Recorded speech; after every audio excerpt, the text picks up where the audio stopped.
Bismillahirrahmanirrahim. Assalamualaikum warahmatullahi wabarakatuh. Waalaikumsalam warahmatullahi wabarakatuh. Bismillahirrahmanirrahim. Alhamdulillahi rabbil alamin. Wa sallallahu wa sallama ala asyrafil anbiya'i wal mursalin. Nabiyyina wa maulana Muhammadin wa ala alihi wa sahbihi ajma'in. A'udzu billahi minasy syaithanir rajim. Ya ayyuhalladzina amanu taqullaha haqqa tuqatih wa la tamutunna illa wa antum muslimun. Allahumma anta rabbi la ilaha illa anta khalaqtani wa ana 'abduka wa ana 'ala 'ahdika wa wa'dika mastata'tu. A'udzu bika min syarri ma sana'tu abu'u laka bi ni'matika 'alayya wa abu'u bi dhanbi faghfir li fa innahu la yaghfiru dhunuba illa anta. أصبحنا على فطرة الإسلام وعلى كلمة الإخلاص وعلى دين نبينا محمد صلى الله عليه وسلم وعلى ملة أبينا إبراهيم حنيفا مسلما وما كان من المشركين أما بعد. Teman-teman sekalian peserta Zoom dari Deki, yaitu Dompet Al-Quran, yang alhamdulillah di pagi hari ini mengadakan acara tausiah via Zoom, yang oleh Allah Subhanahu wa taala kita dipertemukan, kita diberikan izin, kita diberikan nikmat untuk bersua kembali dalam acara yang insya Allah penuh dengan keberkahan semacam ini, sehingga menjadikan kita senantiasa meningkatkan iman kita, meningkatkan takwa kita, meningkatkan ketaatan kita kepada Allah Subhanahu wa taala. Jadi itulah yang kemudian sempat kami sampaikan di beberapa majelis. Di akhir ini, kalau ada orang kemudian orang itu tidak bertakwa kepada Allah Subhanahu wa taala, itu nampaknya keterlaluan banget. Betul nggak Ustaz Agung? Nampaknya keterlaluan kalau orang itu nggak bertakwa. Dalam keadaan semua sarana untuk mendukung takwanya kepada Allah itu dia punya. Bahkan sekarang walhamdulillah menuntut ilmu nggak seperti orang zaman dulu. Imam Bukhari, Imam Ahmad, Al-Imam At-Tirmidzi, dan ulama-ulama zaman dulu itu luar biasa. Mereka pergi dari kampungnya selama 6 bulan, 7 bulan, 8 bulan, ada yang 3 tahun, ada yang sampai 10 tahun. Itu hanya untuk mendapatkan ilmu yang kemudian sekarang kita mendapatkannya dengan mudah. Nah, maka dengan itu kita perlu fahami bersama bahwa sannya nikmat yang Allah berikan berupa kemudahan semacam ini. Antum di Surabaya, ana di Kasembon, Kabupaten Malang yang paling barat. Kita terpisah jarak kira-kira 90 km. Tapi walhamdulillah bisa ketemu seperti ini. Dan yang kita sampaikan insya Allah juga sesuatu yang menjadikan kita semakin taat kepada Allah Subhanahu wa ta'ala.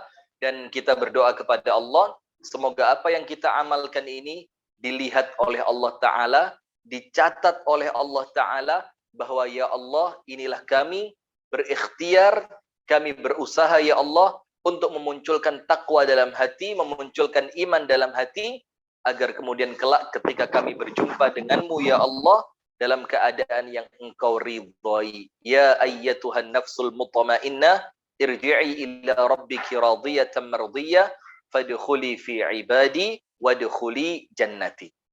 Amin ya rabbal alamin.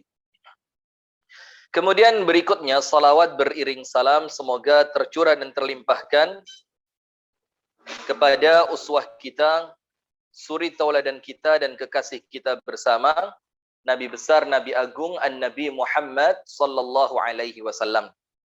Di mana beliau sallallahu alaihi wasallam, ini ana sampaikan sebagai pembuka ya. Ana sampaikan sebagai pembuka, apa itu? Rasulullah bersabda, khairukum khairukum li ahlihi wa ana khairukum li ahli. Sebaik-baik orang di antara kalian adalah mereka yang baik kepada siapa? Kepada istrinya. Dan akulah, kata Rasulullah sallallahu alaihi wasallam, orang yang terbaik kepada istriku di antara kalian.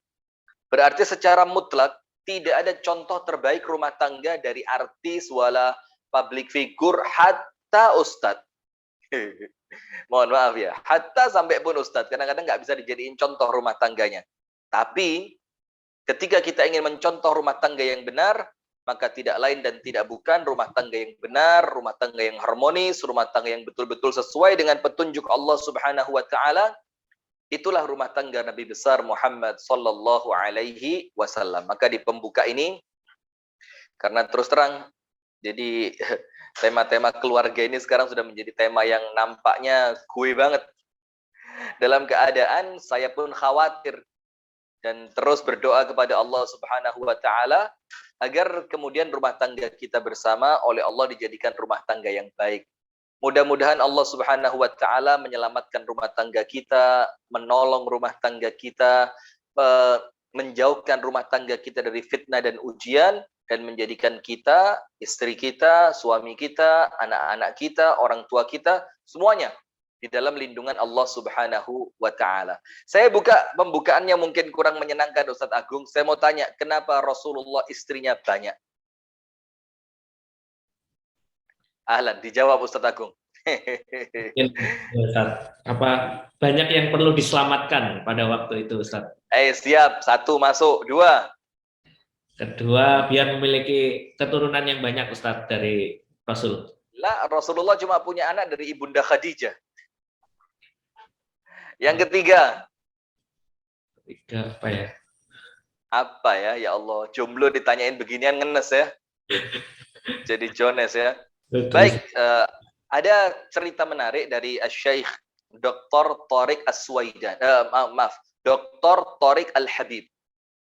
Dr. Tariq Al-Habib ini seorang ahli dan beliau sampai gelar doktoral itu mulai S1, S2, S3. Itu pelajarannya ulum an-nafs, yaitu ilmu jiwa. Kalau bahasa kita itu seperti psikologi gitu lah ya. Jadi yang dipelajari oleh beliau itu ilmu jiwa, psikologi. Dan beliau tinggal di Riyadh, Saudi Arabia. Ketika beliau ziarah ke makam Nabi besar Muhammad sallallahu alaihi wasallam, apa yang terjadi? Beliau duduk di raudhah. Kemudian beliau berpikir lama begitu ya. Beliau pikirkan, kenapa ya istrinya Rasulullah itu harus banyak begitu? Kenapa Rasulullah Shallallahu Alaihi Wasallam itu tidak mencukupkan dirinya dengan satu istri, yang itu merupakan simbol kesetiaan, begitu kan? Tapi kenapa kok justru Rasulullah Shallallahu Alaihi Wasallam itu istrinya 9?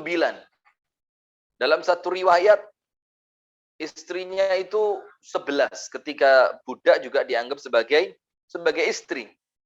Dan ternyata teman-teman yang dirahmati oleh Allah Subhanahu wa taala, tak lama setelah itu Dr. Tariq Al-Habib itu mendapatkan jawaban. Setelah beliau cukup lama merenung gitu ya, kenapa istri Nabi harus banyak? Ternyata jawabannya adalah beliau mengatakan karena banyak kisah indah rumah tangga Rasul yang tidak cukup ketika diceritakan hanya oleh satu orang istri. Jadi saking bahagianya rumah tangga itu, sampai rumah tangga itu bahagianya nggak cukup kalau yang cerita cuma satu orang istri. Maka yang bercerita harus banyak istri. Karena banyak kebahagiaan yang perlu dibagi, maka oleh Allah Subhanahu wa taala kebahagiaan itu dibagikan dengan cara apa? Kebahagiaan itu dibagikan dengan cara mendatangkan untuk Rasulullah Shallallahu Alaihi Wasallam juru bicara dalam tanda kutip ya. Berarti di dalam rumah tangga Rasul yang penuh kebahagiaan itu semua kisah kebahagiaannya tersampaikan. Nah, berarti dari sini kita dapat satu pelajaran. Rasulullah Shallallahu Alaihi Wasallam beristri banyak, di antaranya itu untuk berbagi kebahagiaan. Sementara kalau rumah tangga kita sekarang masih penuh dengan cekcok, masih penuh dengan kecemburuan, masih penuh dengan kesulitan, kerepotan, kepenatan, maka ketika antum menikah lagi, itu apa yang mau antum bagi? Antum mau berbagi kesulitan gitu. Antum mau berbagi kerepotan, antum mau berbagi kesedihan. Lah, maka ketika rumah tangga sudah penuh kebahagiaan, maka kebahagiaan rumah tangga Rasulullah Shallallahu Alaihi Wasallam tidak cukup hanya diceritakan oleh satu orang istri. Nah, sudah.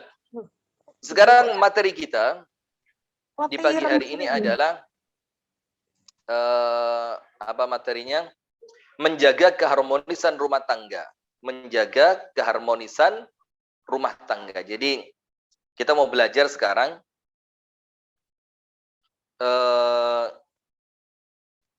menjaga keharmonisan rumah tangga ini adalah ketika kita berumah tangga, ketika kita memiliki pasangan, baik itu kita laki-laki memiliki pasangan seorang istri, atau kita seorang wanita memiliki pasangan seorang suami dan kemudian oleh Allah dikaruniai anak. Terus bagaimana caranya agar keromantisan rumah tangga itu terus terjaga? Nah, dalam keadaan rumah tangga kita sekarang penuh dengan konflik. Rumah tangga kita sekarang penuh dengan kesulitan. Rumah tangga kita sekarang penuh dengan keruwetan, kesumpekan, macam-macam. Nah, sehingga di sana mulai muncul semacam pembahasan-pembahasan, muncul semacam perkara-perkara yang kemudian pembahasan ilmiah itu mengacu pada bagaimana agar rumah tangga kita senantiasa menjadi rumah tangga yang harmonis. Nah, sudah. Nah, maka sekarang begini, yang pertama, kita mau fahami dulu ayat Al-Quran yang senantiasa dipakai untuk undangan pernikahan. Nah, Ustaz Agung kan belum nikah nih. Nah, Anak kasih bocoran dulu ya. Jadi ada satu ayat Al-Quran, itu disebutkan di sana dalam surah Ar-Rum ayat yang ke-21. Dalam surat apa? Ar-Rum ayat yang ke-21. Allah Subhanahu wa taala berfirman, "Wa min ayatihi," dan di antara tanda yang menunjukkan kekuasaan Allah Subhanahu wa taala. Dan di antara tanda yang menunjukkan kuasanya Allah. Jadi pernikahan ini bukan sesuatu yang remeh, tapi Allah jadikan pernikahan ini ayat. Ayat itu ya tanda yang menunjukkan Allah itu ada, tanda yang menunjukkan Allah itu maha perkasa, tanda yang menunjukkan Allah itu maha kuasa, tanda yang menunjukkan Allah itu maha segalanya. Apa Allah katakan di sana? Wa min ayatihi. Dan di antara yang Allah jadikan sebagai tanda kuasanya Allah. Sementara ayat Allah itu tidak ada yang kecil. Dalam keadaan kita oleh Allah diperintahkan untuk mentadabbur setiap ayat-ayat Allah. Liyadabbaru ayatihi, agar kalian senantiasa mentadabbur. Apa mentadabbur itu? Mengulik, mempelajari, atau kemudian meneliti, menelaah. Allah perintahkan kita liyadabbaru ayatihi, agar kalian mentadabbur ayat-ayat Allah. Sementara pernikahan itu oleh Allah dikatakan ayat, tanda. Berarti yang pertama, dia bukanlah sesuatu yang kecil, pasti sesuatu yang besar karena menunjukkan kekuasaan Allah. Yang kedua, ketika pernikahan ini Allah katakan wa min ayatihi, tanda kekuasaan Allah, maka kita harus mempelajarinya. Jadi tidak boleh ada rumah tangga tanpa ilmu. Begitu Ustaz Agung ya. Jadi antum kalau mau nikah, belajar dulu. Begitu pula kalau antum pengen nanti bakal punya rumah tangga poligami atau segala macam, siapkan dari awal Ustadz Agung. Siapin dari awal. Istri yang pertama udah disiapin, ditata dulu begitu kan. Nah, sudah. Wa min ayatihi an khalaqalakum. Lihat, katanya. Kata-katanya adalah khalaqa. Khalaqa itu adalah menciptakan, yang ini murni urusan Allah Ta'ala. Tidak ada campur tangan manusia. Menciptakan langit dan bumi, menciptakan matahari. Tapi ketika nanti Allah berbicara tentang mawaddah wa rahmah, itu Allah tidak mengatakan khalaqa tapi ja'ala. Nah, ini perlu kita perhatikan. Sudah, saya lanjutkan. Wa min ayatihi, dan di antara tanda yang menunjukkan kekuasaan Allah, an khalaqa lakum min anfusikum azwaja. Allah ciptakan untuk kalian pasangan kalian. Sudah ya, selesai. Allah ciptakan apa? Pasangan. Sekarang saya mau tanya sama Ustadz Agung. Ustadz Agung, kanan pasangannya apa? Kiri, Ustaz. Kiri. Atas pasangannya? Bawah. Bawah. Gelap pasangannya? Terang. Terang. Nah, Apa artinya? Artinya ketika Allah ciptakan untuk kita pasangan, maka pasti berbeda. Kalau sama itu namanya bukan pasangan. Iya kan? Nah, maka dari kalimat ini saja kita harus mengerti bahwasanya pasangan kita itu tidak sama dengan kita. Pasangan hidup kita, justru kita menikah dengan dia dan dia mau menikah dengan kita, itu karena kita tidak sama. Contoh, laki-laki itu kan pembawaannya rasional. Sementara perempuan pembawaannya apa? Emosional. Jadi kan yang main apa? Perasaannya begitu. Nah, maka karena tidak sama, rumah tangga menjadi baik. Kemudian contoh yang lain. Laki-laki kebiasaannya gengsi, nggak berani nangis. Perempuan suka nangis. Laki-laki pemarah. Perempuan teduh seteduh malam. Nah, itulah kemudian perbedaan-perbedaan yang kita harus tahu dalam rumah tangga. Justru kalau antum sama, antum nggak bisa bersama. Berarti untuk antum bisa bersama dan menikmati kebersamaan itu, harus saling memahami bahwa saya dan istri saya berbeda. Jadi tidak ada justru orang basa-basi ngomong, oh saya ini banyak kesamaan dengan istri saya. Malah nggak enak, membosankan, nggak seru. Maka begitu Ustaz Agung, kalau cari itu istri itu yang beda banget sama antum. Antum suka putih, dia suka hitam. Oh, iya. Antum suka soto, dia suka rawon. Sehingga nanti variatif di rumah. Ada sotonya, ada rawonnya. Ada hitamnya, ada putihnya. Kan begitu. Nah, itu yang kemudian menjadikan kita ini dalam berumah tangga itu nggak gampang jenuh. Dengan syarat memahami bahwa kita dan istri kita Allah katakan azwaja. Dan namanya azwaj itu berbeda. Pasangan itu pasti berbeda. Nah, kemudian Allah katakan, wa min ayatihi an khalaqalakum min anfusikum, dari jenis kalian. Azwajan, pasangan. Untuk apa? Litaskunu ilaiha. Itu ayatnya kan? Litaskunu ilaiha. Apa itu arti kata litaskunu ilaiha? Supaya kamu mendapatkan ketenangan darinya. Sekarang, ada beberapa poin yang mau saya sampaikan tentang kata litaskunu ilaiha. Jadi ada beberapa poin yang mau saya sampaikan Ustaz Agung ya. Mohon dicatat nanti biar bisa di-share buat teman-teman Deki ya. Atau bahkan mungkin jadi buletin Deki bulan ini. Ada buletinnya nggak? Ada Ustaz, tiap bulan.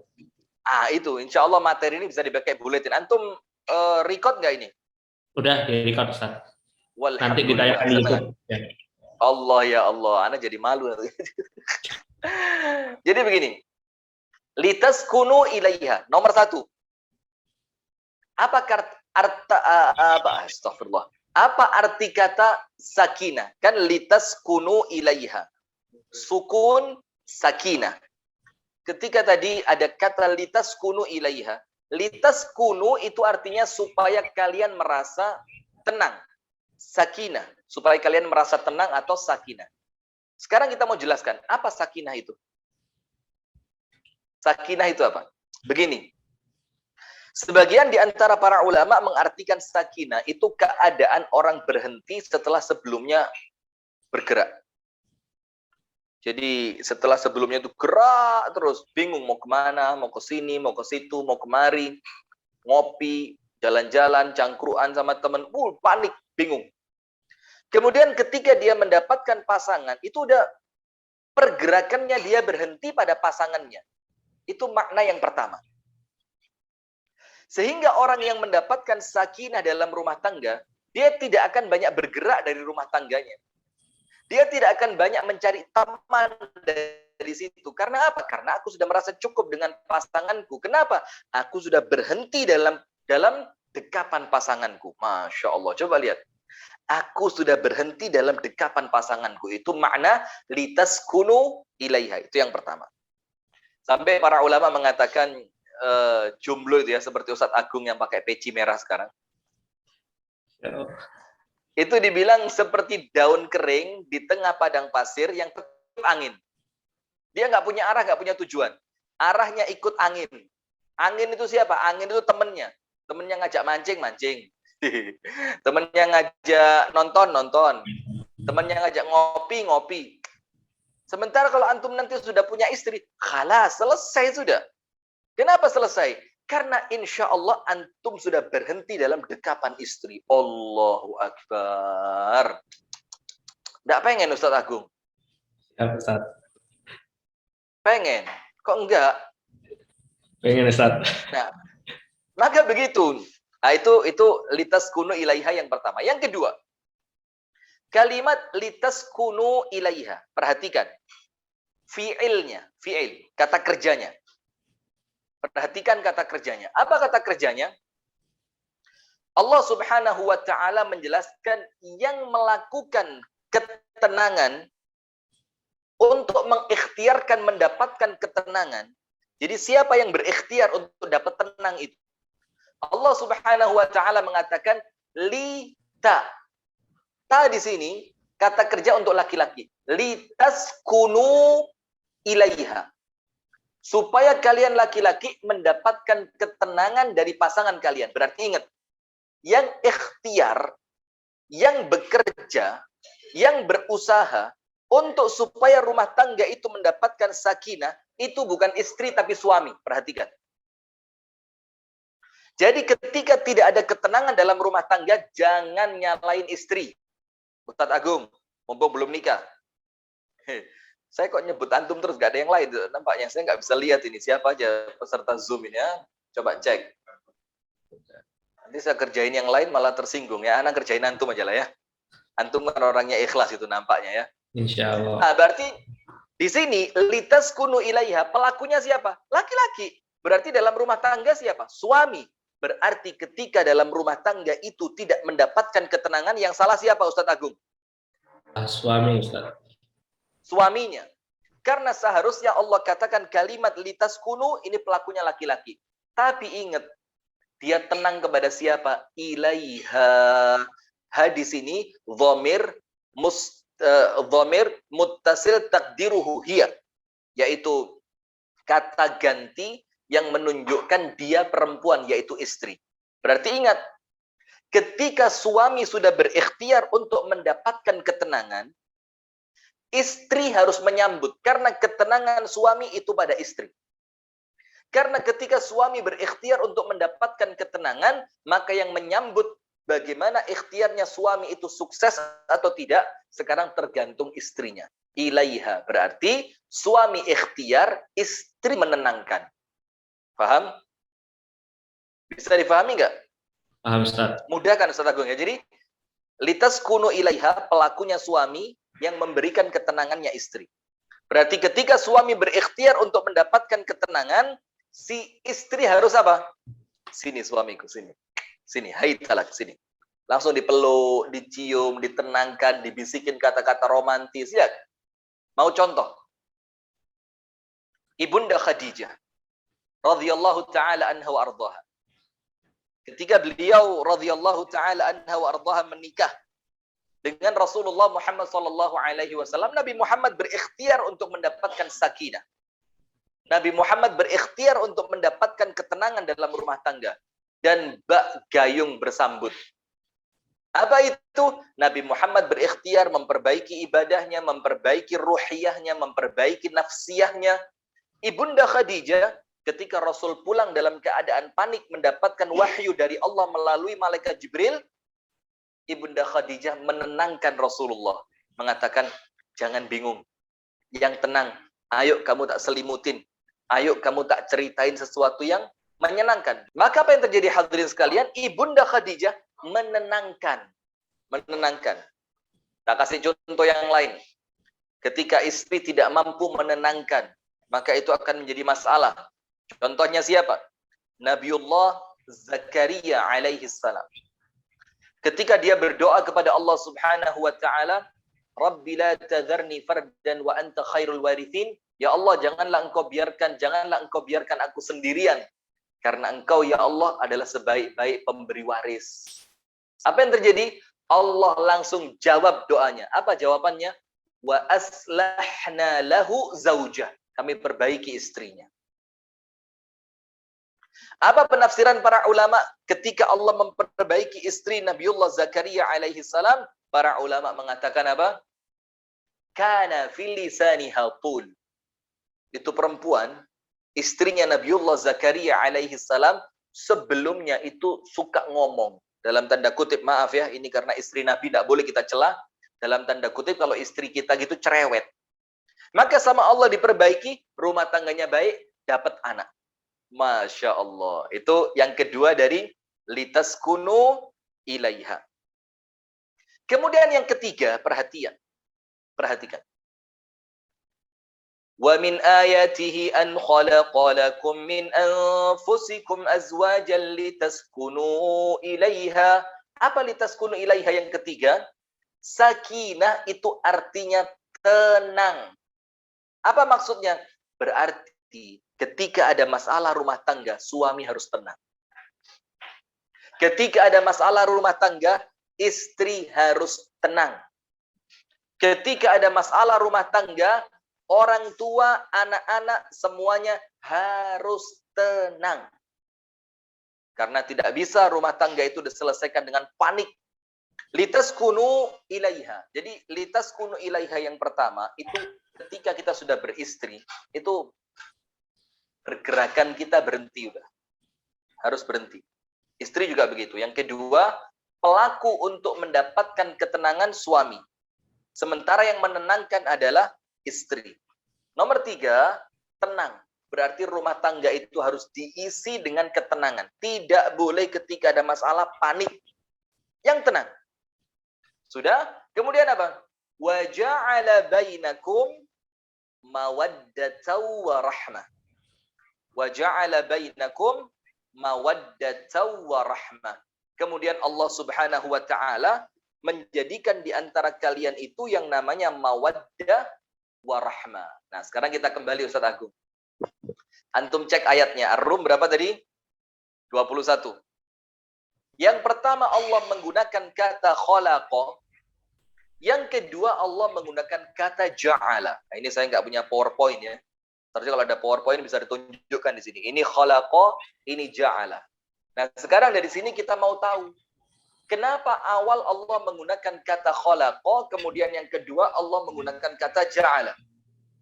Kenapa yang pertama khalaqa, yang kedua ja'ala?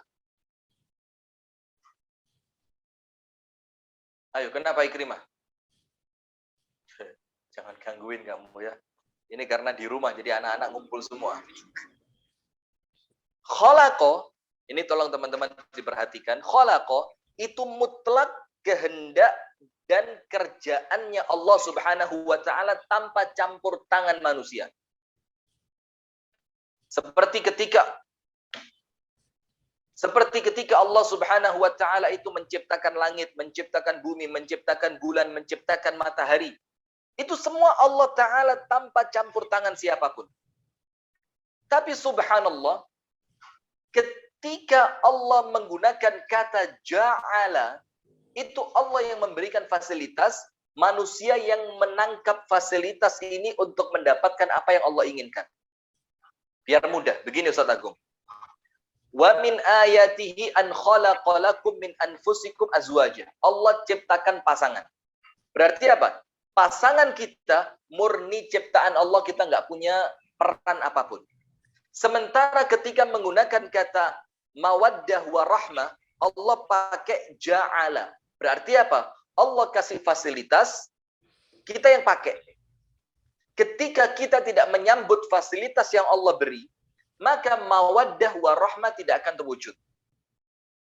Berarti ingat, untuk dapat pasangan, itu kehendaknya Allah Subhanahu wa ta'ala. Yang menciptakan pasangan kita murni Allah Subhanahu wa ta'ala. Tapi ketika kita dari pasangan itu menginginkan mawaddah warahmah, itu harus ada ikhtiar. Wa ja'ala bainakum mawaddatan wa rahmah. Harus diikhtiarkan. Nah, sekarang kemudian apa itu mawaddah? Mawaddah itu berbeda dengan kata mahabbah. Ini sering kami ucapkan, tapi mungkin untuk teman-teman di Deki ini sesuatu yang boleh jadi baru ya, atau mungkin sudah pernah mendengar sebelumnya. Begini, mawaddah Dan mahabbah itu suatu kata yang berbeda. Walaupun dalam bahasa Indonesia artinya sama, karena memang mohon maaf ya, dalam bahasa Indonesia ini kan kurang kaya. Kata-kata itu kurang kaya. Maka dalam bahasa Indonesia diartikan sama, mahabbah cinta kasih, mawaddah cinta kasih. Padahal tidak. Dalam bahasa Arab, mahabbah itu cinta yang terucap dengan lisan. Uhibbuka, uhibbuki, yuhibbuni, tuhibbuni. Itu kata-kata berupa ucapan cinta. Tapi mawaddah itu cinta tanpa diucapkan tapi terwujud dalam perbuatan. Wih, keren. Diucapkan,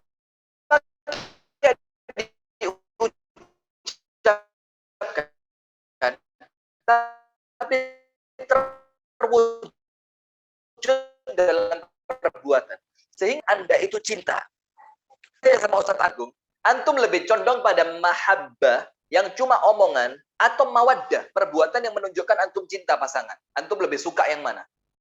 Yang mawaddah. Mawaddah. Dan itulah yang Allah beri dalam rumah tangga kita.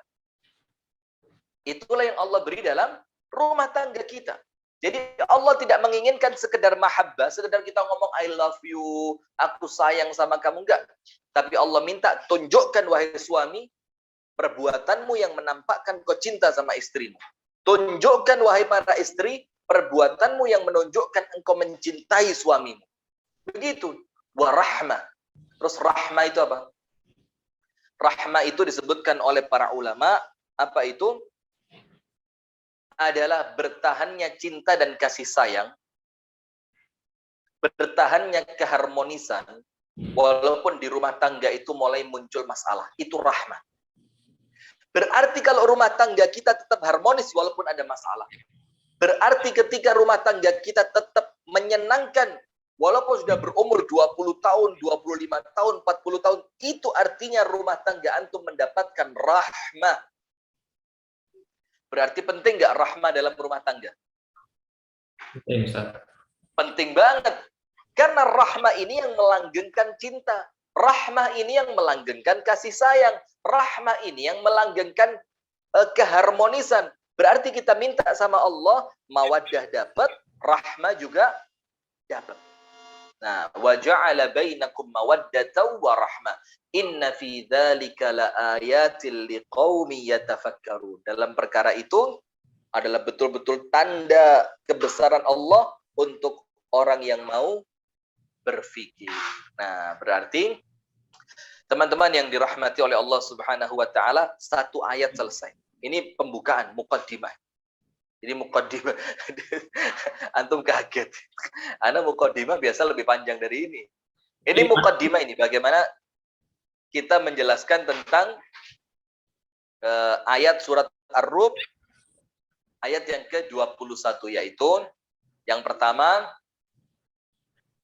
pernikahan ini merupakan tanda kebesaran Allah. Dan tanda itu tidak ada yang kecil, dan oleh Allah tanda itu, ayat itu, kita disuruh mentadabburi. Yang kedua, yang namanya pasangan itu pasti berbeda. Maka ayo, sebagaimana Al-Imam Al-Qistilani mengatakan, fadariha ta'ish biha. Kenali pasanganmu, engkau bisa hidup bersamanya. Bagaimana mengenalinya? Dengan kita tahu bahwa apa? Bahwa memang pasangan kita berbeda dengan kita. Yang ketiga, litaskunu ilaiha. Nomor satu, yang makna litaskunu setelah sebelumnya bergerak ke sana kemari, bingung, ketika dapat pasangan, selesai, berhenti. Nakalnya berhenti. Genitnya berhenti. Kacaunya berhenti. Berhenti di pasangan.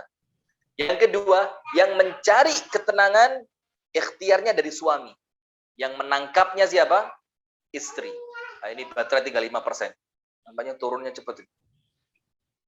Kemudian yang ketiga, tenang itu apa artinya? Tenang itu artinya adalah bahwa rumah tangga itu setiap ada masalah harus diselesaikan dengan apa? Dengan ketenangan. Kemudian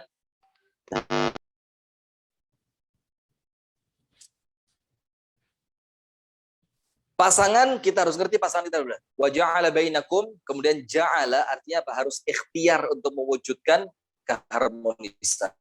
Mawaddah, ungkap, bukan sekedar ungkap, tapi perbuatan yang menunjukkan kita rahmat itu penting untuk melanggeng cinta dan kasih sayang, walaupun rumah tangga sudah berjalan panjang, walaupun masih ada masalah, tapi tetap bahagia. Baik, mungkin itu dulu Ustaz Agung ya, karena nampaknya pertanyaan di tempat antum sudah banyak, bisa kita jawab Ustaz Agung. Fal yatafadhal mashkuran ma'jura. Siap, jazakallahu khair kasiran Ustadz Rifki atas penyampaian materinya. Mudah-mudahan bisa kita tangkap dan bisa bermanfaat ya buat kita semua. Alhamdulillah sudah banyak pertanyaan-pertanyaan yang muncul di kolom chat komentar. Namun sebelumnya saya ingatkan kembali bagi Bapak Ibu yang telah hadir di kajian pagi kali ini, silakan mengisi daftar hadir presensi kehadiran di kolom chat di link yang sudah disediakan oleh admin. Jadi silakan bagi Bapak Ibu yang belum mengisi untuk segera mengisi daftar hadir kajian pada pagi kali ini dengan mengeklik link Google Form yang sudah disampaikan oleh admin. Oke, baik. Ada pertanyaan pertama Ustadz, ini dari salah satu peserta di kajian kali ini, ada dari Bapak Ferdian Istanto. Bismillah, mau bertanya Ustadz tentang talak. Syarat sahnya talak itu apa saja Ustadz? Apakah kalau dalam keadaan marah kemudian mengucapkan talak, apakah itu sudah jatuh talak? Syukron Ustadz. Mangga Ustadz. Nah, barakallahu fikum wa jazakumullah khair. Kepada penanya ya, saya sampaikan juga, insya Allah kami dari Yayasan Sayap Dakwah Organizer akan mengadakan kelas. Jadi kelas, betul-betul kelas. Tapi betul-betul kelas tapi via online. Via online kita akan adakan kelas tentang perceraian. Jadi kita akan bahas di sana jatuhnya talak itu kapan, yang menjadikan talak itu tidak sah apa, kemudian apa yang dilakukan perempuan yang dalam keadaan cerai talak satu, atau kemudian bagaimana tata cara rujuk gitu kan, bagaimana tentang masa iddah. Insya Allah dalam waktu dekat kami akan mengadakan itu berupa kelas. Jadi apa? Sistemnya apa? Kelas ya. Kelas. Nanti ada beberapa episode yang kita akan gratiskan. Gratis. Tapi tetap wajib daftar. Tujuannya apa? Kita mau tahu orang-orang yang serius belajar. Nah, sekarang saya jawab pertanyaannya. Talak itu dikatakan oleh Rasulullah SAW itu seriusnya serius, bercandanya serius. Apa seriusnya serius, bercandanya serius? Kalau diucapkan dengan keseriusan maka jatuh talak. Walaupun diucapkan dengan bercanda, itu pun walaupun niatannya bercanda, tapi secara syariat dihukum jatuh talak. Paham nggak? Nah, maka ada beberapa keadaan di mana laki-laki tidak boleh mentalak istrinya. Ketika istrinya hamil. Atau dalam keadaan si istri itu setelah digauli. Itu tidak boleh ditalak. Atau dalam keadaan si istri sedang haid. Tidak boleh ditalak. Tapi kalau ditalak, talaknya jatuh. Sah talaknya. Tapi si suami mentalak istri dalam keadaan berdosa. Bisa difahami? Nah, kemudian pertanyaannya, kalau sedang marah. Marah itu oleh para ulama dibagi menjadi dua. Ini jadi bocoran aja ya. Sebelum nanti kemudian kita akan lengkapi pada kelas perceraian. Marah itu oleh para ulama dibagi menjadi dua. Yang pertama, para ulama membagi marah menjadi dua. Yang pertama, marah al-ghadab yaghlib 'ala al-aql. Kemarahan yang menguasai pikiran. Ada orang itu ketika marah, Ustaz, itu ketika dia pukul jendela sampai jendelanya pecah, tangannya berdarah, itu dia nggak terasa. Karena betul-betul terlalu apa? Emosi. Ada orang itu ketika marah sampai perlu diikat tangannya. Kenapa? Karena kalau dia marah itu kalap. Nah, maka marah yang seperti ini, yang kemarahan itu sampai menutupi akal warasnya dia, itu maka talaknya nggak jatuh. Tapi kalau sekedar marah biasa, emosi karena tersinggung, dibilang istri apa, dibilang begini, dibilang begitu, dalam keadaan dia masih bisa berpikir, dia ngerti apa yang dia ucapkan, dia ngerti apa konsekuensi dari ucapannya dia, maka talaknya jatuh. Wallahu taala a'lam bissawab. Baik, jazakallah Ustadz.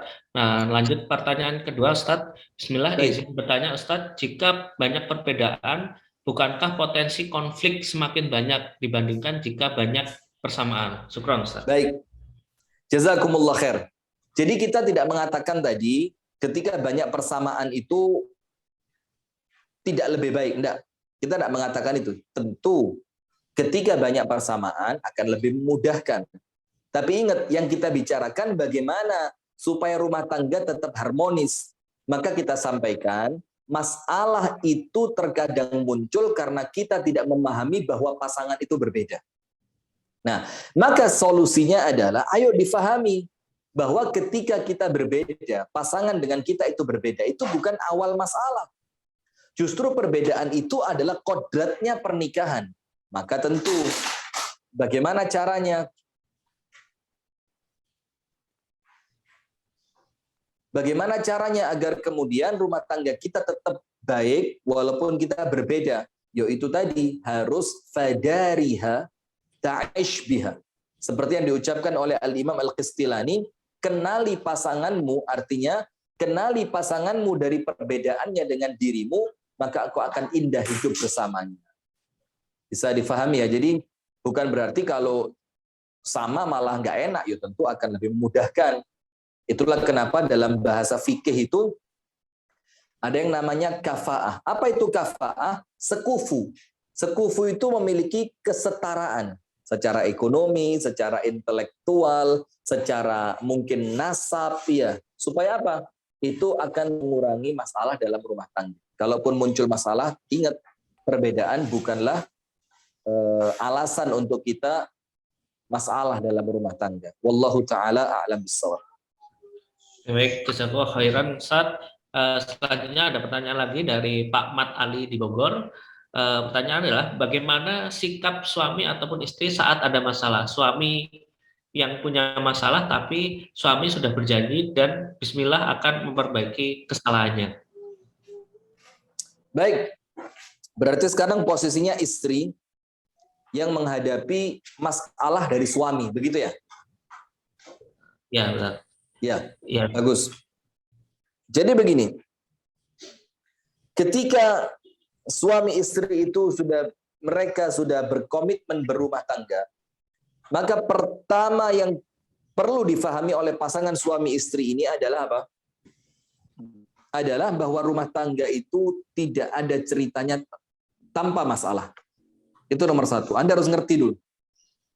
Anda harus betul-betul ngerti bahwa tidak ada rumah tangga tanpa masalah.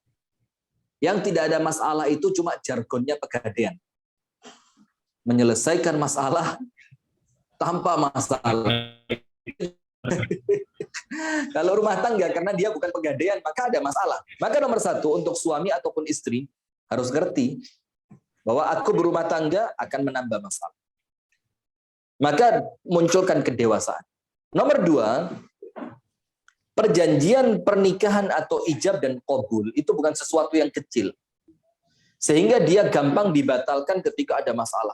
Sehingga dia gampang dirusak ketika ada masalah. Sehingga dia gampang diputuskan, dia gampang dibatalkan, dihancurkan ketika ada, tidak boleh. Maka kekuatan ikatan ijab dan qabul pernikahan itu tidak bisa dirusak dengan apapun. Itu poin kedua. Poin ketiga, untuk istri yang menghadapi suami yang bermasalah, ingat, Anda hidup dengan manusia.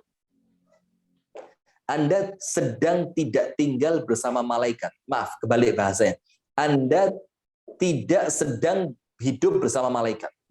Anda sedang hidup bersama manusia yang Allah ciptakan dalam keadaan wa khuliqal insanu dha'ifa. Allah ciptakan kalian manusia dalam keadaan penuh dengan kelemahan. Maka disebutkan oleh Rasulullah, kullu bani Adam khata'un, setiap manusia pasti berbuat salah. Wa khairul khata'ina tawwabun, dan sebaik-baik orang yang bersalah adalah mereka yang mau tobat. Dalam keadaan suami Anda sudah pengen tobat. Nah, maka sekarang ayo bismillah, buka hati. Maafin suami. Lupakan yang ke belakang, song-song kebaikan di depan. Nah, maka lupakan keburukannya, jangan fokus pada kesalahannya, tapi apa? Fokus pada kebaikannya, fokus apa yang harus kita lakukan ke depan, dan ingat, doa sama Allah agar diberikan kesabaran, kekuatan, dan doa kepada Allah agar Allah berikan kepada Anda kemudahan. Amin ya rabbal alamin. Amin. Jazakallahu khairan, Ustaz. Selanjutnya ada pertanyaan masih dari Pak Mat Ali di Bogor. Apakah masalah boleh jadi rahasia keluarga saja atau boleh sharing ke orang yang kita percaya, misal seorang ustadz yang kita percaya? Bagus, ini pertanyaan keren banget. Jazakumullah khair. Bagus sekali. Karena sekarang Bapak, dari mana yang tanya tadi? Dari Bogor, Pak. Ustaz, dari jauh-jauh Pak Mat ya. Ali. Ada yang dari Aceh, ada yang dari Bogor. Masya Allah, Deki ini ya, luar biasa. Masya Allah. Dan untuk pemirsa fanpage Ngaji Bareng Ustadz Rifki Ja'far Thalib, jangan lupa ya, diikuti juga fanpage Deki. DQ. Dompet Al-Quran. Insya Allah Anda dapat manfaat banyak di sana. Karena Ana tayang juga Ustadz lewat fanpage ini ya. Ana mohon izin juga ya. Ya Ustadz, siap-siap. Baik, begini. Ketika ada masalah di rumah tangga, woi pertanyaan banyak banget. Subhanallah. Kalau ngomong rumah tangga ini memang ya Allah, nampaknya rumah tangga jadi mengkhawatirkan karena penuh masalah Ustaz. Dan kalau antum buka inbox di Facebook kami, itu sekarang kira-kira mungkin yang nggak terjawab 80%. Dan hampir 100% itu semuanya yang dikeluhkan adalah masalah rumah tangga. Dan ini hati-hati, nggak boleh dibiarkan. Karena kalau memang senantiasa rumah tangga itu isinya masalah, maka anak-anak muda akan mereka takut berumah tangga. Nah, maka orang tua harus menjadikan masalah itu anugerah. Masalah itu adalah sumber untuk meningkatkan level rumah tangga menuju kedewasaan yang lebih baik. Seharusnya begitu. Nah, begini. Sampai lupa pertanyaan. Oh ya, cerita boleh nggak cerita ke orang lain? Apakah masalah itu hanya untuk konsumsi rumah tangga saja? Begini, masalah dalam rumah tangga itu ada tahapannya.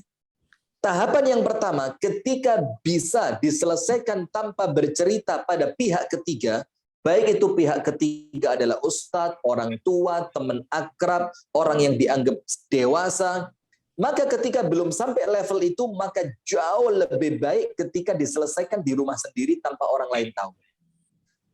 Kenapa? Karena bercerita itu nambah masalah. Bercerita itu nambah masalah.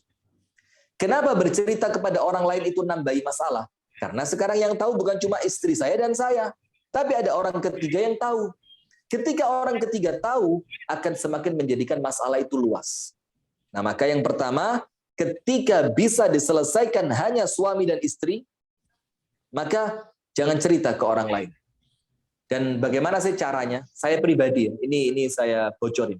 Saya pribadi kalau ada masalah sama istri, saya blokir nomor HP-nya. Istri. Saya blokir nomor HP-nya dan saya tidak komunikasi dengan dia. Saya diamin.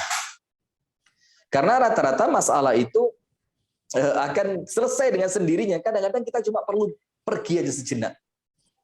Kita ini cuma perlu pergi sejenak, menenangkan hati sejenak, dan nggak perlu cerita ke orang lain. Nah, tapi ketika di rumah tangga kita bersama suami dan istri, itu kemudian nampaknya nggak terselesaikan, maka perlu orang ketiga. Perlu diceritakan. Tapi ingat, orang ketiga harus betul-betul orang yang Anda lihat amanah. Orang ketiga harus orang yang Anda lihat betul-betul orang yang takwa kepada Allah.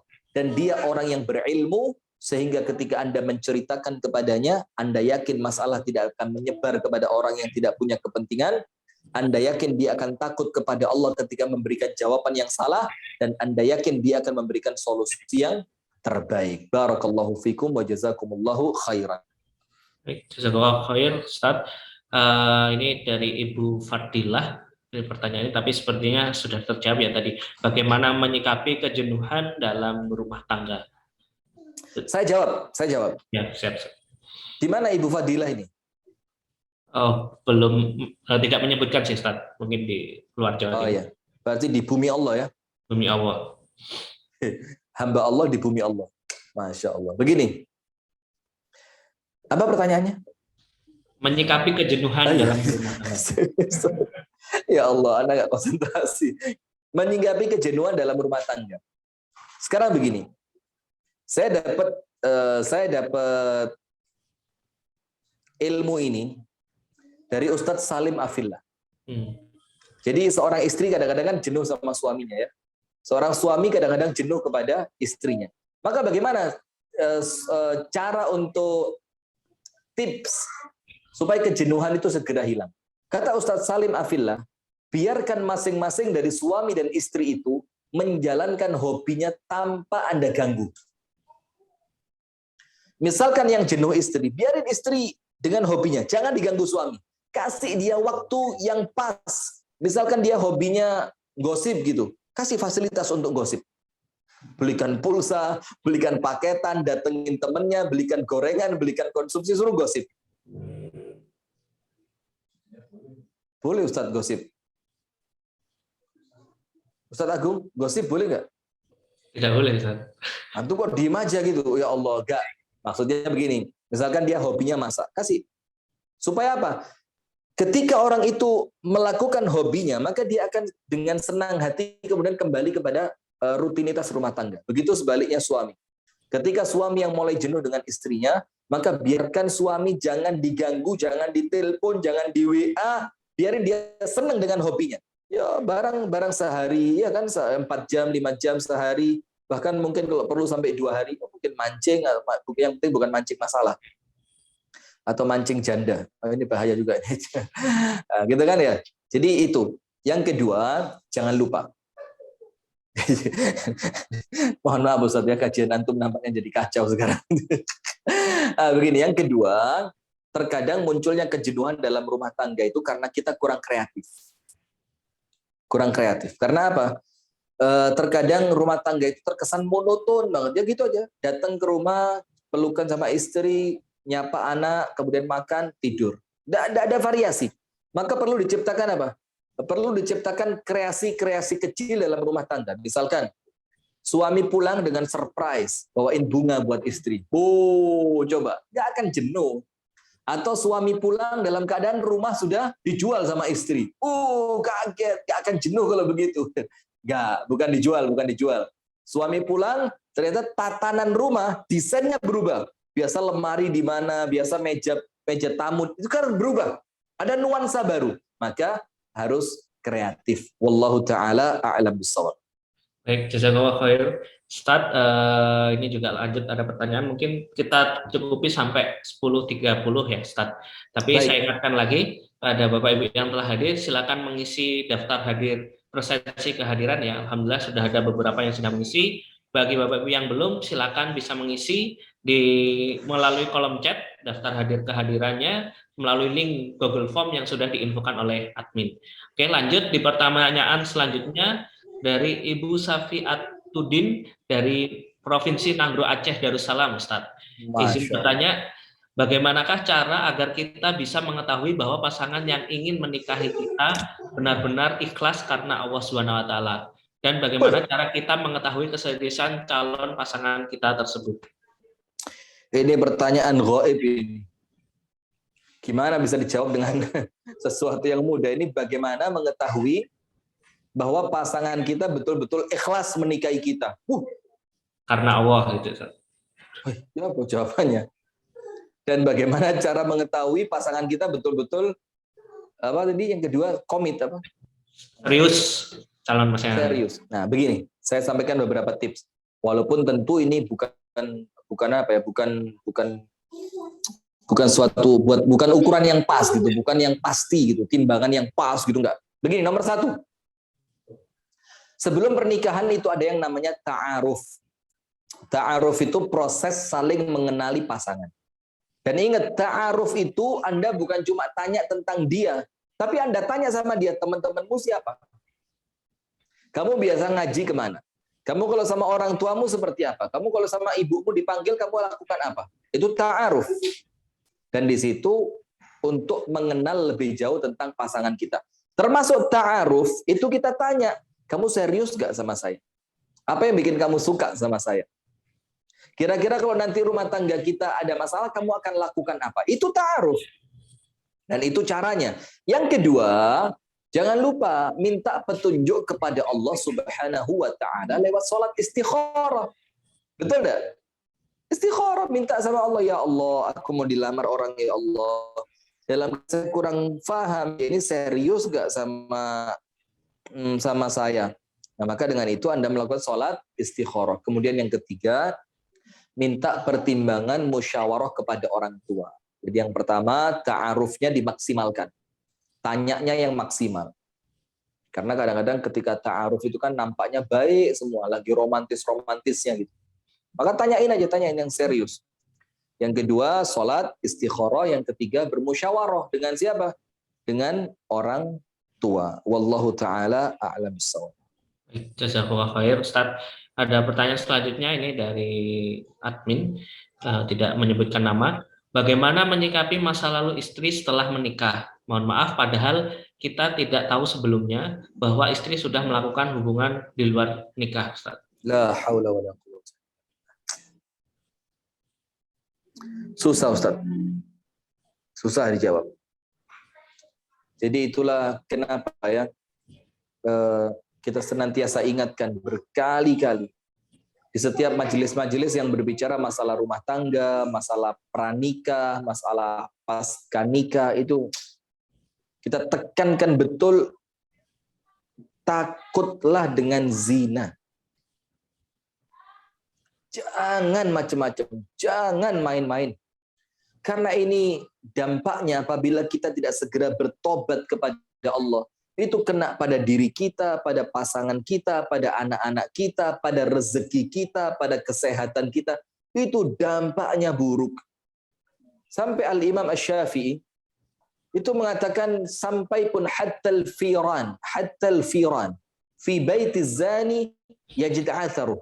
Itu sampai tikus yang tinggal di rumahnya orang yang berzina, itu tikusnya kena dampaknya.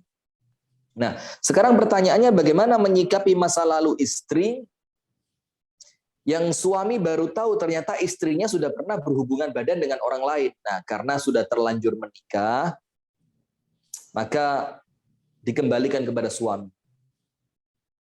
Apabila Anda ikhlas, Anda ridho, Anda lupakan masa lalunya, maka tentu insya Allah itu lebih baik. Karena istri juga melakukan itu di masa lalu. Sementara Anda datang kepadanya di masa sekarang dan masa yang akan datang. Terus bagaimana kalau saya mengikhlaskan, Ustadz, apa langkah yang harus saya lakukan? Nomor satu, bangun komitmen yang baru. Bukan nikah baru, bukan. Bangun komitmen baru. Artinya ngomong sama istrinya, sudah, saya sekarang sudah tahu, kita mau bikin komitmen sekarang. Mulai sekarang, ayo lupakan masa lalu, perbaiki yang sudah lampau, kita melangkah. Nomor dua, lupakan kesalahan itu dengan Anda mengingat kebaikan. Dan untuk istri, tutupi kesalahan Anda dengan Anda berbuat baik 100% kepada suami. Karena kesalahan Anda tidak kecil. Nomor tiga, fokus doa dan ibadah kepada Allah Ta'ala. Nomor empat, jauhkan istri dari memori lamanya. Karena ketika memori itu kembali, maka Anda pun sebagai suami akan merasa tersakiti. Wallahu ta'ala a'lam bissawab. Ustadz yang belum menikah boleh nonton tidak? Boleh. Dahlia Khainur. Boleh nonton walaupun belum nikah. Mudah-mudahan setelah ini antum dapat jodoh yang saleh. Amin ya rabbal alamin. Lanjut Ustadz, dari Ibu Asyaharo. Ini Ustadz, setiap pasangan memiliki kelebihan dan kekurangan dan kita harus menerima semua sisi itu karena Allah Subhanahu wa taala. Setelah menikah tentu karakter asli pasangan itu terlihat jelas dan qadarullah karakter itu berbeda jauh dari sebelum menikah. Dengan terus berdoa dan memperbaiki diri untuk terus mendekat pada Allah. Pertanyaannya, apakah bertahan karena Allah atau melepaskan diri karena Allah? Dengan masing-masing ada konsekuensi. Karakter pasangan geni pada kehidupan pasangannya. Harus bertahan. Pisah itu bukan pilihan. Pisah itu takdir saja. Paham ya? Bisa pahami ucapan saya ya. Jadi pisah itu bukan pilihan. Pisah itu hanya ketika takdir kita memang mengantarkan ke sana. Selama antum bisa pilih takdir tidak berpisah, maka tidak berpisah jauh lebih baik. Kalau kemudian sekarang wataknya suami tidak sama seperti dulu ketika ta'aruf, itu ujian buat Anda. Itu ujian. Bagaimana Anda memperbaikinya, bagaimana Anda menutupinya, bagaimana Anda menasehatinya, kan begitu. Karena apa? Sifat manusia, tabiat manusia, gerak-gerik manusia itu semuanya di tangan Allah Subhanahu wa taala. Yang kemudian di sana bisa menjadi ladang pahala buat antum ketika antum bisa bersabar. Wallahu taala a'lam bissawab. Baik, jazakallah Ustaz. Ini dari Bu Aruk. Pertanyaan dari Bu Aruk, apakah kita boleh bercerita pada masalah tentang rumah tangga? Ini sebenarnya tadi ya sudah dijawab Ustaz. Ya. Lanjut dari Ibu Tari. Assalamualaikum Ustaz. Izin bertanya mengenai sebelum menikah halal apa saja yang harus diketahui dari calon pasangan? Bagus pertanyaannya. Jadi sebelum nikah itu hal-hal apa saja yang harus kita ketahui dari calon pasangan? Nomor satu, tentu agamanya. Nomor satu, agamanya.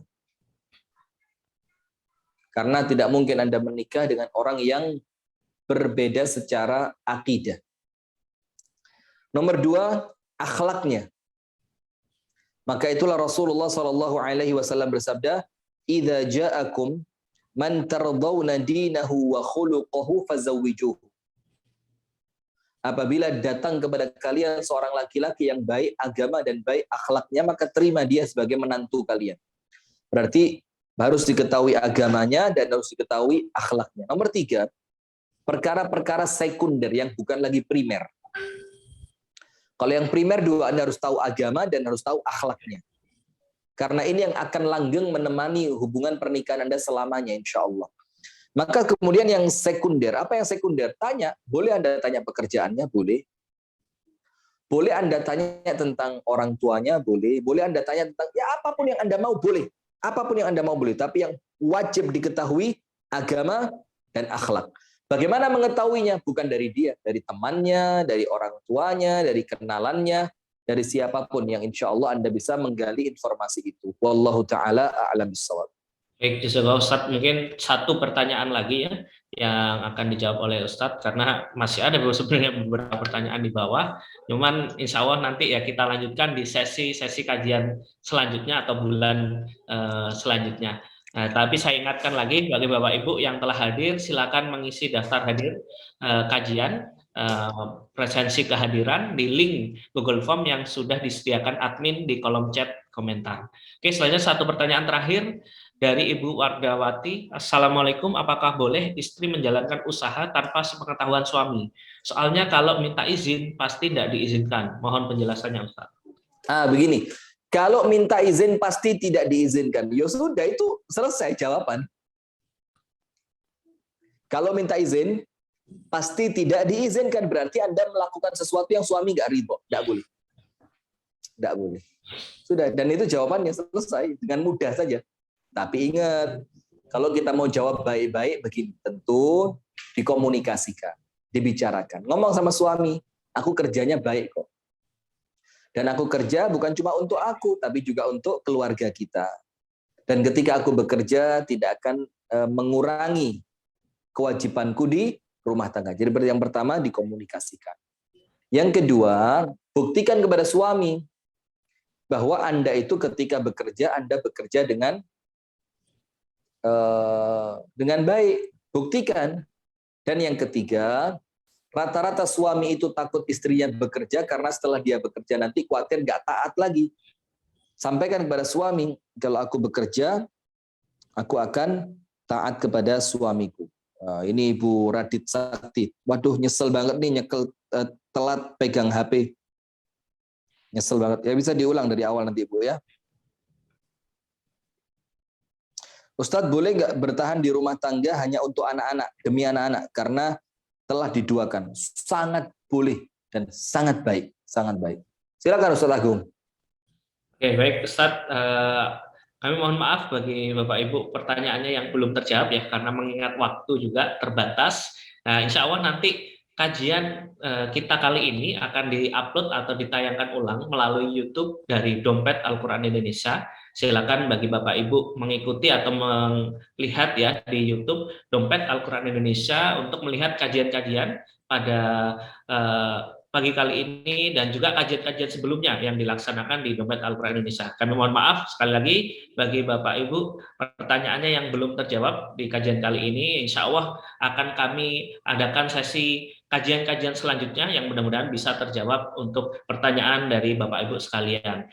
Insya Allah selanjutnya akan diakhiri doa penutup oleh Ustadz Rifki Jafar Tholib. Sebelumnya kami sampaikan kembali bagi Bapak Ibu yang telah hadir di kajian kali ini, mohon untuk mengisi presensi kehadiran di link Google Form yang sudah disampaikan oleh admin agar nanti mendapatkan update-update informasi terkait kajian-kajian yang diadakan oleh Dompet Al-Quran Indonesia. Alhamdulillah kita sudah di penghujung acara di kajian pagi kali ini yang tentunya diadakan oleh Dompet Al-Quran Indonesia yang merupakan lembaga amil zakat, pengelola dana zakat, infak, sedekah, dan juga wakaf, yang tentunya Bapak Ibu bisa menyalurkan dana zakat, infak, sedekah, dan wakafnya melalui Dompet Al-Quran Indonesia. Baik, terakhir mungkin doa penutup yang akan langsung disampaikan oleh Ustadz Rifki Jafar. Monggo Ustadz, dipersilakan. Baik, pengajian kita di pagi hari ini, sebagaimana yang Ustadz Agung tadi sampaikan, kami mohon maaf apabila ada pertanyaan-pertanyaan yang kemudian belum sempat terjawab atau terjawab dengan kurang memuaskan, dan mohon maaf juga karena kendala teknis di pagi hari ini sehingga harus sempat ganti HP segala macam, suara naik turun karena kita berada di studio baru di rumah kami agar tidak terlalu jauh, dan ini sekedar untuk Zoom santai saja begitu ya. Harapannya ke depannya insya Allah tidak terjadi yang semacam ini. Amin ya rabbal alamin. Mari teman-teman sekalian peserta Zoom dari DEKI Dompet Al-Quran, kita tutup pengajian kita di pagi hari ini. Bismillahirrahmanirrahim. Assalatu wassalamu ala asyrafil anbiya'i wal mursalin nabiyina Muhammadin wa alihi wa sahbihi ajma'in. Allahumma ighfir lil muslimina wal muslimat wal mu'minina wal mu'minat al ahya'i minhum wal amwat innaka ya Allah sami'un qaribun mujibud da'awat ya qadhiyal hajat. Rabbana ighfir lana dhunubana wa liwalidina warhamhum kama rabbawna shighara. Rabbana hab lana min azwajina wa dhurriyyatina qurrata a'yun waj'alna lil muttaqina imama. Allahumma ya muqallibal qulub thabbit qulubana ala dinik. اللهم إنا نسألك توبة نصوحا قبل الموت. اللهم إنا نسألك حسن الخاتمة ونعوذ بك من سوء الخاتمة. ربنا ظلمنا أنفسنا وإن لم تغفر لنا وترحمنا لنكونن من الخاسرين. لا إله إلا أنت سبحانك إنا كنا من الظالمين.